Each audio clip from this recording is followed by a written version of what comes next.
Bienvenidos a un nuevo video.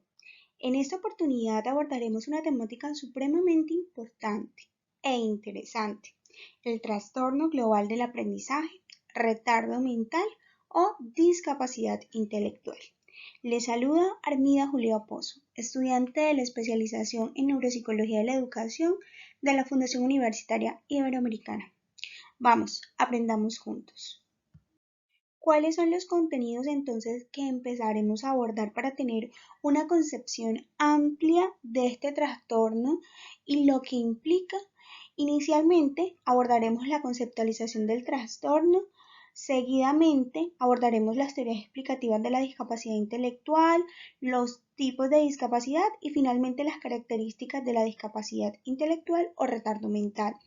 En este sentido, brindaremos un panorama completo que nos permita entender el trastorno, pero también sus especificidades y dimensionar a su vez la manera como se puede abordar para evidentemente generar una mejor calidad de vida a las personas que lo padecen.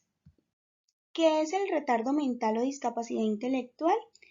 El retardo mental, también conocido como limitación o discapacidad intelectual, constituye un problema social de gran magnitud, ya que aproximadamente el 3% de la población general lo sufre. Sus causas son múltiples, muchas de ellas son evitables, lo cual le confiere una categoría especial a esta importante condición neurológica cuyo manejo es en esencia multidisciplinario. Ahora, la definición más aceptable es la de la Asociación Americana del Retardo Mental, que se refiere a este trastorno como un funcionamiento intelectual por debajo del promedio de la población, que se manifiesta durante el periodo del desarrollo hasta los 18 años. Ojo, después de los 18 años no podemos categorizarlo dentro del trastorno y que se asocia con dificultades conceptuales, pero también con un comportamiento a nivel social desadaptativo. Ahora bien, una persona que sufre múltiples defectos cognitivos después de los 18 años y que presenta una reducción del cociente intelectual hasta 70 o menos, no se incluye en este diagnóstico, sino que se incluye en el diagnóstico de demencia, ya que su funcionamiento intelectual obedece a un desorden adquirido y no de desarrollo. De acuerdo con la Asociación Americana de Psiquiatría, el diagnóstico de el retardo mental exige entonces tres criterios clínicos básicos, ¿sí? El primer criterio clínico es el funcionamiento intelectual, que es medido generalmente a través de una prueba neurológica que suministra un cociente de inteligencia que debe ser inferior a 70. Dado que existe un margen de error de 5 puntos en la evaluación del CI, el rango del retardo mental sería entre 65 y 75. 2. El niño debe tener o presentar además problemas de funcionamiento adaptativo, tener dificultades para asumir las responsabilidades de comunicación, de autocuidado y de tipo académico, que son esperadas para su edad y las condiciones culturales en las que se desarrolla el niño. Y 3. Las deficiencias tanto intelectuales como adaptativas que se deben observar antes de los 18 años, edad en la que inicia la etapa de adultez. Así se han definido dos tipos de retardo mental o discapacidad intelectual. El primero es el retardo mental asintomático, ¿sí? Que se relaciona con los factores familiares de tipo hereditario y ambiental, que usualmente también pues, se observa en hijos de padres con baja inteligencia, educados en medios culturales pobres y que constituye alrededor del 75% de la población con retardo mental, es decir, que es, digamos, la mayoría. Esta deficiencia intelectual es considerada inespecífica, ya que su etiología es desconocida y las deficiencias mentales son usualmente muy leves, así como las limitaciones físicas imperceptibles. Según Greenspan, en el 2006, muchos de estos niños son difíciles de distinguir de aquellos sin discapacidades intelectuales. Ahora bien, por su parte, la persona o el niño con una discapacidad intelectual sintomática de daño cerebral que es resultante básicamente de factores accidentales como los cromosómicos, infecciosos, metabólicos y traumáticos perinatales, entre otros, se relaciona generalmente con trastornos de tipo motor y sensorial. Estos niños, al contrario de los del primer grupo, por lo común presentan defectos físicos y constituyen aproximadamente el 25% de la población con retardo mental. En este último grupo se incluyen los niños con síndrome de Down, ¿sí? Y también se incluyen los niños con fenilketonuria. En cuanto a la prevalencia del trastorno en niños o niñas, frecuentemente en niños se presenta de una manera más latente, quizás por la mayor prevalencia de anormalidades congénitas en los varones Y por la presencia de en ellos limitaciones intelectuales asociados al síndrome del cromosoma X frágil. También hay una prevalencia más alta en grupos con niveles socioeconómicos bajos, con factores psicosociales como el bajo nivel educativo y los escasos recursos económicos se pueden correlacionar con el desarrollo cognitivo. En cuanto al diagnóstico, la clasificación de este trastorno, encontramos toda una serie de conceptos, argumentos e investigaciones que han tratado de dar cuenta de los diferentes factores, de los orígenes, del tratamiento y en general de la visión del trastorno para poder abordarlo y entenderlo. Si bien encontramos entonces Ardila en 1999 y Kressman en el 2006 que exponen que para muchos autores utilizar pruebas de inteligencia simplemente pues para poder diagnosticar con retardo mental o discapacidad es arbitrario. En muchas situaciones se ha utilizado la escala Wechsler de inteligencia para niños y la prueba Stanford-Binet con el fin de establecer puntajes que dividen este grupo de las personas con, digamos, las personas que tienen en esa categoría el CI normal, ¿verdad?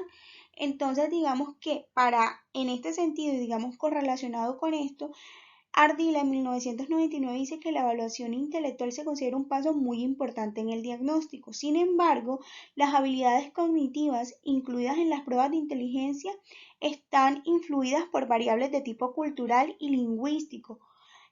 Por lo tanto, reflejan de manera objetiva las capacidades intelectuales del niño, pero a su vez tenemos que tener en cuenta, y ya lo veremos con otros autores, que la evaluación a nivel comportamental resulta imprescindible para poder correlacionar las variables y tener digamos, un diagnóstico basado en todos los factores que se relacionan y en todas las respuestas, tanto cognitivas como comportamentales, que van a dar una idea general y un conocimiento cimentado de lo que es el trastorno y cómo será su manejo.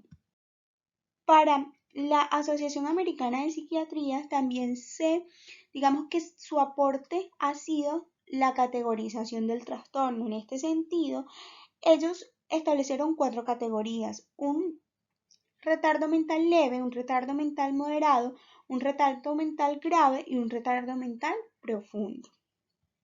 Como lo había mencionado Grossman en 1988, afirma que la evaluación de la capacidad adaptativa es muy útil y considerada por muchos más válida que la intelectual, teniendo en cuenta pues que hay de varias dimensiones, hay unas manifestaciones bastante importantes en el trastorno. Por su parte, la ARN con Luke Carlson y colaboradores en el 2002, especifica que la limitación en el funcionamiento intelectual y adaptativo se debe reflejar en el desempeño que se encuentren 2 desviaciones estándar por debajo del promedio en pruebas previamente estandarizadas en la población en general, considerando las limitaciones y fortalezas de la prueba, así como teniendo en cuenta el error estándar de la medida psicométrica específica. Ahora bien, hablando en términos de diagnóstico y clasificación, tenemos que se ha tomado como base uno de los aspectos mencionados en la definición, que son, uno, los déficits cognitivos, que lo denominaremos dimensión intelectual, y dos, las dificultades adaptativas, que las denominaremos como dimensión comportamental adaptativa. Así como lo hemos expuesto inicialmente, tenemos esta clasificación que es importante para poder considerar dentro de los rangos cuál es, digamos, el puntaje del CI, pero también cuáles son las características de estos niños según la clasificación. Entonces, tenemos que el retardo mental leve es evidente cuando un niño le marca un CI dentro del rango de 50 a 55 a 70, considerando dentro de la categoría que es un retardo mental educable, ¿sí? En este sentido, este grupo constituye del 75 al 85% de la población con retardo mental, según la Asociación Americana de Psiquiatría en 1994. A su vez, se afirma que este grupo de niños presenta hasta los 5 años de edad un desarrollo cognitivo y comportamental dentro de los límites normales inferiores. En ocasiones se describe un retardo moderado en el desarrollo motor. Sin embargo, en la edad escolar se comienzan a observar ciertas dificultades en el aprendizaje de la lectoescritura y de las matemáticas. La mayoría de estos niños y niñas alcanza un nivel académico de primaria o máximo hasta séptimo de bachillerato. Comúnmente también se observa cierta inmadurez emocional y social, con dificultades para manejar situaciones de estrés. Es válido resaltar que la depresión es un problema frecuente en este grupo de niños y niñas. Como adultos desarrollan habilidades vocacionales y con una mínima supervisión externa pueden llevar una vida independiente. Y en la mayoría de los casos también pues no se identifica ninguna anormalidad cerebral.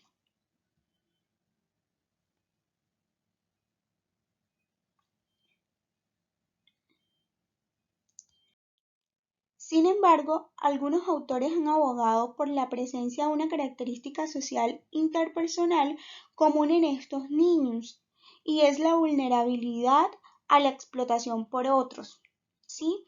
En este sentido, Greenspan en el 2004 dice que estos niños tienen una deficiencia en sus habilidades sociales reflejadas en su credulidad hacia otros, lo que facilita que los engañen y los manipulen fácilmente. Así, este autor dice que debe estudiarse y debe incluirse en la evaluación como habilidades conceptuales sociales. En segunda instancia tenemos el retardo mental moderado. Los niños en esta categoría presentan un CI en el rango de 35 a 40 y de 50 a 55 y constituyen el 10% de la población con retardo mental. Así, ¿cuáles son las características de este grupo poblacional? Uno, que el lenguaje que desarrollan está compuesto generalmente por estructuras gramaticales que son simples y el vocabulario es pobre. En ocasiones el lenguaje está restringido a unas escasas palabras. Los logros escolares son muy limitados, pueden aprender a leer y escribir algunas palabras y contar de forma simple. No logran pasar satisfactoriamente los primeros años de primaria, pero muchos de ellos se pueden beneficiar de programas educativos especiales. En el desarrollo de las actividades de la vida diaria, las limitaciones motoras y las pobres habilidades de autocuidado incrementan la necesidad de supervisión permanente. Como adultos, pueden ser entrenados en un trabajo práctico y simple, pero de todas maneras debe ser supervisado. Rara vez logran llevar una vida independiente. La vasta mayoría de los individuos con un RM moderado, independientemente de su etiología, presentan alteraciones neurológicas asociadas con anormalidades cerebrales. Retardo mental grave. Está conformado por niños cuyo CI se encuentra entre 20 y 25 y entre 35 y 40 puntos y constituye alrededor del 3 al 4% de la población con RM. El retraso en la adquisición del lenguaje y en el desarrollo motor permite el diagnóstico temprano de la disfunción neurológica. Hacia la adolescencia, estos niños y niñas pueden lograr el aprendizaje de palabras de uso frecuente, lo mismo que cierta capacidad de autocuidado, pero se requiere supervisión durante la infancia y la edad adulta. Así, en este grupo de retardo mental moderado, como en el moderado, las anormalidades cerebrales son, también son permisibles, son visibles en este grupo poblacional. Finalmente tenemos la última categoría, que es el retardo mental profundo, y básicamente los niños con un CI inferiores a 20 se clasifican dentro de esta categoría.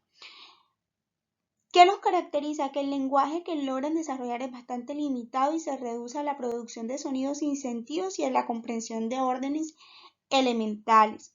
Los problemas motores y sensoriales se observan en la mayoría de los miembros de este grupo y también existen anormalidades cerebrales y problemas neurológicos evidentes que se describen en la población infantil. En lo que respecta a la dimensión adaptativa, la evaluación intelectual se considera un paso muy importante en el diagnóstico del RM. Sin embargo, las habilidades cognitivas incluidas en las pruebas de inteligencia están influidas por variables de tipo cultural y lingüístico. Por lo tanto, no siempre reflejan de manera objetiva las capacidades intelectuales del individuo. Este planteamiento según Ardila en 1999. Por ello, la evaluación de la capacidad adaptativa es muy útil, como lo habíamos considerado anteriormente. En esta misma línea, la Asociación Americana de Retraso Mental, ARM por sus siglas en inglés, especifica 6 niveles de funcionamiento en el adulto con este diagnóstico. El primer nivel de funcionamiento es el funcionamiento social y económico con supervisión. 2. El funcionamiento social y económico en ambientes no competitivos y con supervisión constante. 3. Funcionamiento social y económico limitado, dependiente de supervisión y semiprotección para vivir. 4. Respuesta limitada a las relaciones interpersonales. Se requiere supervisión en las rutinas de la vida diaria. 5. Independencia total de cuidados de enfermería para actividades de la vida diaria. Y sexto y último, la supervivencia requiere de cuidados médicos y o de enfermería. Más recientemente, la ARM reagrupó las discapacidades de los individuos con retardo mental en 3 categorías adaptativas, que ya las veremos a continuación, como son las conceptuales, prácticas y sociales. Entonces, ¿qué significa? Que en esta primera categoría se incluyen las destrezas de comunicación, las académicas y aquellas de autorregulación del comportamiento. La segunda, que está orientada a lo adaptativo, se incluye la práctica en las habilidades de la vida diaria que se reflejan de manera independiente, ¿sí? Como bañarse, vestirse. Y también lo que tiene que ver con participación comunitaria, como tender la cama, lavar la ropa. Y en la última categoría adaptativa incluye las habilidades sociales y es evaluada por las experiencias de interacción interpersonal, incluyendo actividades durante el tiempo libre, juegos, entre otras.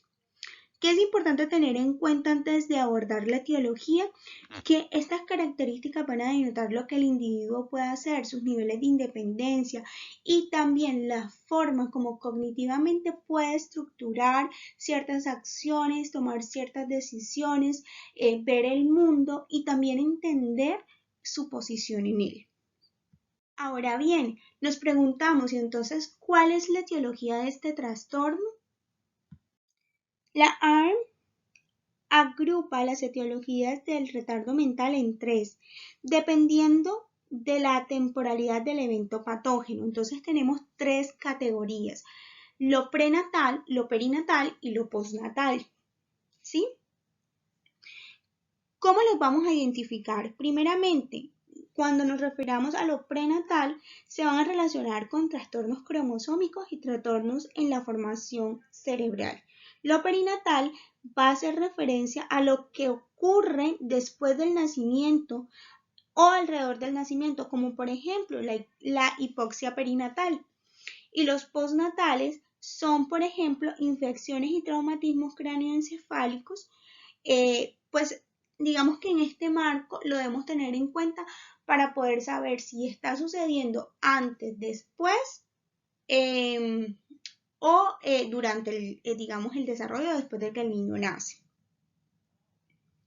A su vez, la Asociación Americana de Psiquiatría también determina unos factores etiológicos que se clasifican en genéticos y adquiridos. Los veremos con detenimiento. ¿Listo? Cabe resaltar que en lo que se refiere a los factores genéticos, un alto porcentaje de los casos de retardo mental o discapacidad intelectual sintomáticos son el resultado de anormalidades genéticas. Se estima que factores genéticos contribuyen a de un 25 a un 50% de los casos con este trastorno. Bueno, asimismo, se ha identificado más de 300 genes que pueden estar relacionados con el retardo mental y se espera que se identifiquen aún más en un futuro cercano. Sin embargo, las cromosopatías constituyen la minoría, mientras que la herencia poligénica resultante de la combinación de genes defectuosos representa la mayoría de los casos de retardo mental de tipo cromosómico. Un ejemplo clásico dentro de la categoría genética es el síndrome de Down, el cual, como se dijo antes, constituye cerca del 10% de la población con retardo mental. Este trastorno es conocido también como trisomía, por presentar un cromosoma más en el par 21 dentro de los 46 pares de los cromosomas humanos. ¿Por qué se caracteriza este trastorno? Por un déficit mental, un retraso en el crecimiento, hipotonía muscular generalizada, pliegue simiano en las manos y pliegue epicántico ocular. Estos individuos parecen sufrir un envejecimiento prematuro, presentando una mayor susceptibilidad a la diabetes mellitus y a las enfermedades coronarias, así como un deterioro demencial muy parecido al que se encuentra en los pacientes con enfermedad de Alzheimer. En este caso, el retraso intelectual de los niños con síndrome de Down puede variar entre moderado y grave. Desde el punto de vista comportamental, estos niños suelen ser muy colaboradores y afectuosos y rara vez presentan trastornos patológicos de conducta. Pero también tenemos el síndrome X frágil, que es una condición cromosómica que se puede asociar con el retardo mental. En él se han identificado que se ha identificado en el cromosoma X asociado a los defectos cognitivos y que la prevalencia de esta condición entre los hombres es de 1 en 3.600 y en las mujeres de 1 en 8.000. Sin embargo, es importante resaltar las características de estos niños y niñas que los hacen peculiares, que tienen a nivel físico, se figura cabeza y orejas grandes, testículos crecidos y cara angosta. Estos niños también presentan déficits atencionales e hiperactividad. Se observan en este grupo de niños inclusive en los que no presentan RM. También se describen problemas inhibitorios y dificultades en el desempeño de tareas que requieran funciones ejecutivas. También tenemos el síndrome Williams. El síndrome de Williams es otro trastorno genético que se asocia con el retardo mental. Se caracteriza por problemas de crecimiento y anormalidades faciales y cardiovasculares. Puede incluir un retardo mental leve con habilidades lingüísticas superiores para la edad mental, comparativamente con pobres habilidades no verbales.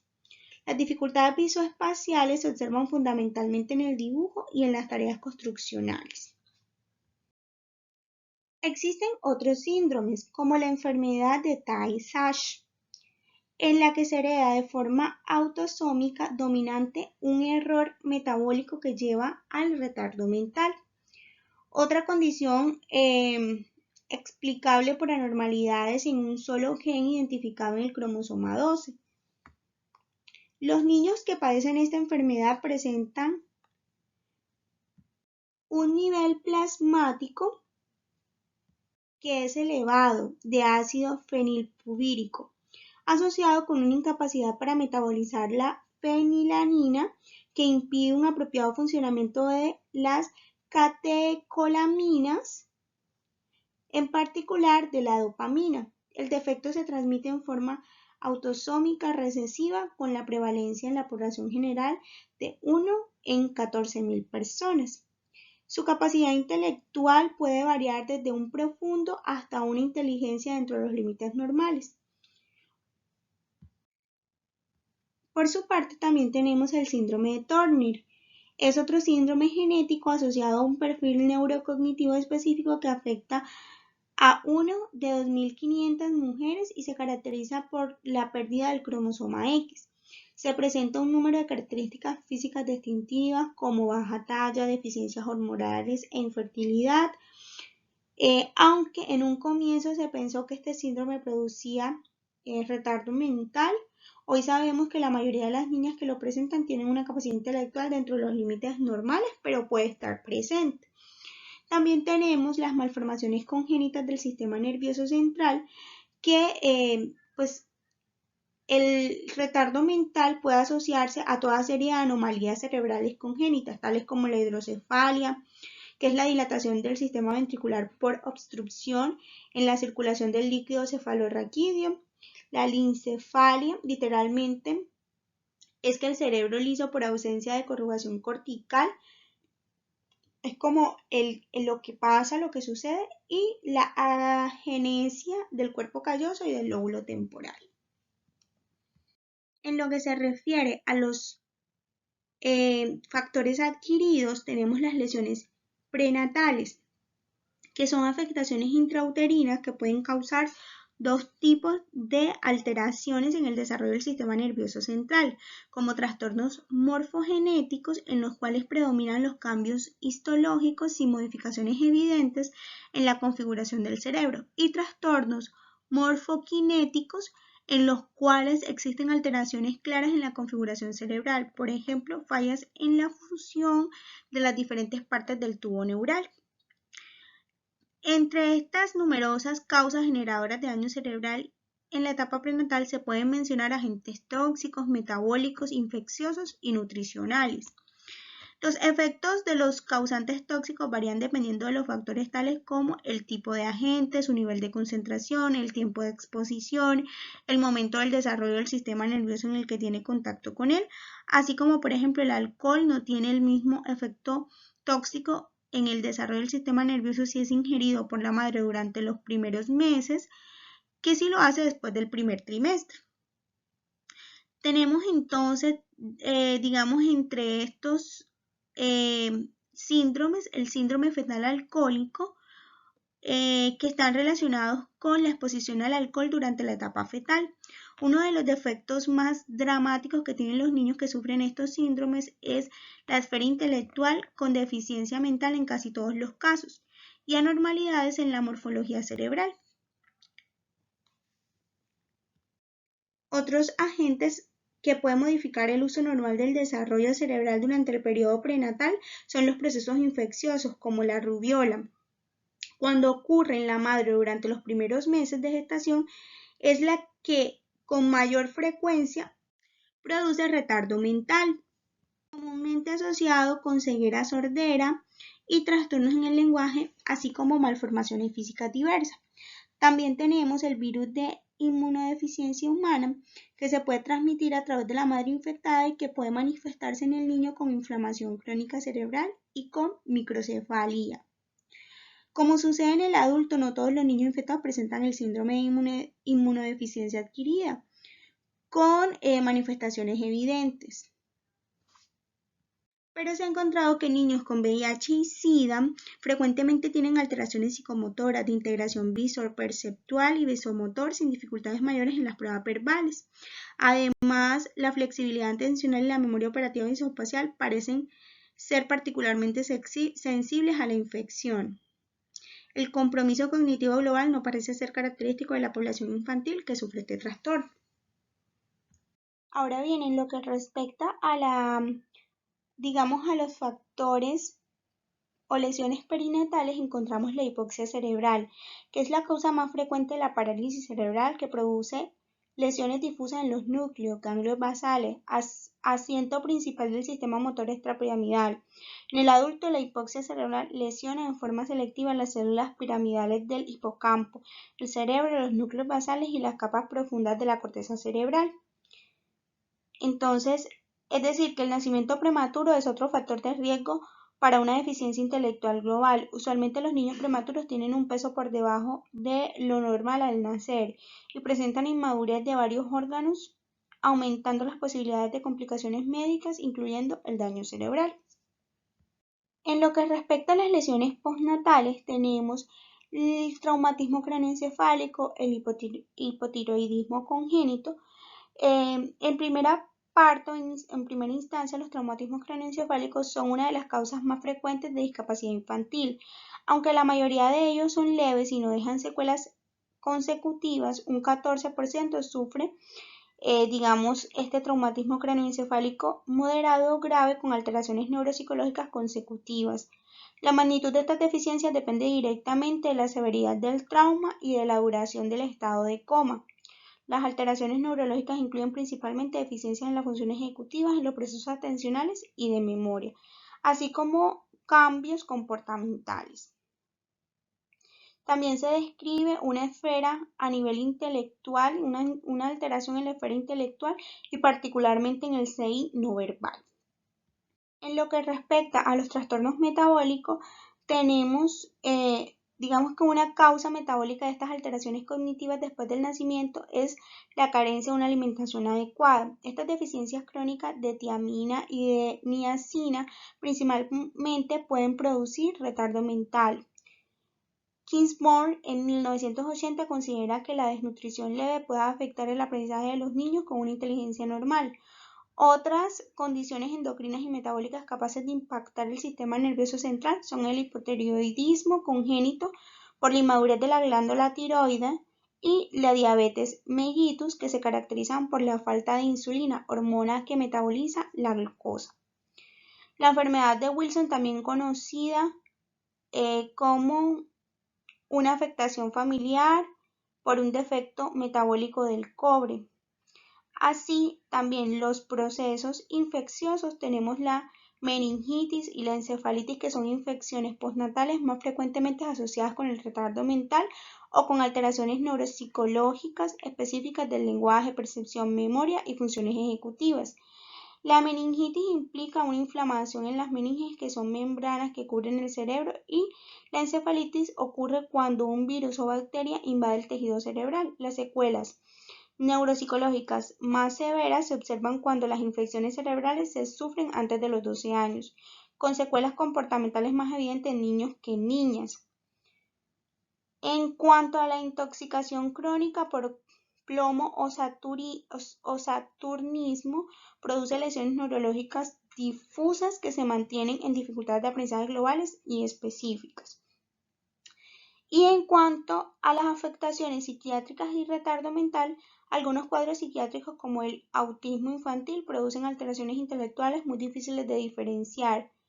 En este sentido, el autismo es un síndrome distinguido por la ausencia de respuestas sociales, con deficiencias profundas en el lenguaje y en las demás habilidades de comunicación. En lo que se refiere a las características neurológicas, ya lo podemos ver aquí en esta diapositiva con mayor detenimiento. Vemos, por ejemplo, para el síndrome de Down, habilidades visoespaciales que son mayores a las verbales. El lenguaje receptivo es mayor al expresivo, el vocabulario es mayor a la gramática y la fonología. En el caso de Williams, tienen habilidades verbales superiores a las visoespaciales, el CI verbal es mayor al CI manipulativo, el reconocimiento y la memoria de caras es superior, dificultades construccionales, para el cromosoma X frágil hay habilidades superiores a las verbales, son superiores a las visoespaciales, el lenguaje receptivo es mejor que el expresivo, hay dificultades espaciales, discalculia, síndrome de aprendizaje no verbal. También tenemos el fetal alcohólico que tiene alteraciones de atención, memoria y motricidad, problemas visoespaciales, dificultad de visoespaciales. Y Turner tenemos dificultades visoespaciales, pobres habilidades construccionales, el CI verbal es mayor al CI manipulativo, funciones ejecutivas disminuidas y discalculia. Esto ha sido todo en el video de esta oportunidad. Nos vemos muy pronto, espero que les haya gustado. Un abrazo.